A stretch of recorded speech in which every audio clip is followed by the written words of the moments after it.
So passive range of motion will almost always do supine. And since Soto Hall is also a supine test, we'll just do that together, and then we'll do resisted range of motion and active range of motion C.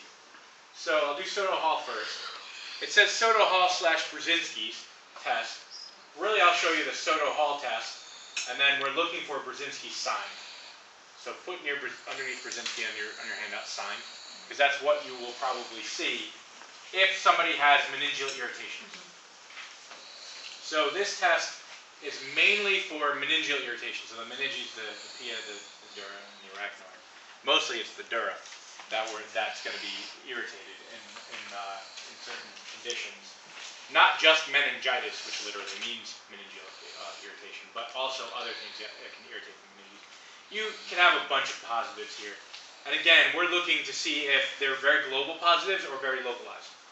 More localized something is generally will tell us what tissue is involved, not always, because we're not, contrary to what some people believe, we can't always tell when it hurts right here, and that's exactly what's going on. We may say it's hurting right here, but that's coming from somewhere else in the body. So the first part of this test, the patient puts their hands on their upper chest, like that, both hands. Doesn't matter if it's male, female, your friend, your mother. I want you to have the patient put their hands here. It's not just to protect their modesty and protect their chest, but also gives you a decent platform on which to put your hand. And the reason I'm putting my hand here is to make sure that Michelle's upper body is staying on the table. So I'm not crushing, but I am holding firm so it doesn't come up off the table. So what I'm going to do is I'm going to hold you down here, and I'm going to lift your neck up, as far as it'll go. Okay? So you have to pay attention to where you put your hand. If I put it too close to the head to begin with, as far up as it'll go means her nose, my hand's going to be in her nose or in her mouth, and that's disgusting for most patients. So don't do that. It's a little bit creepy.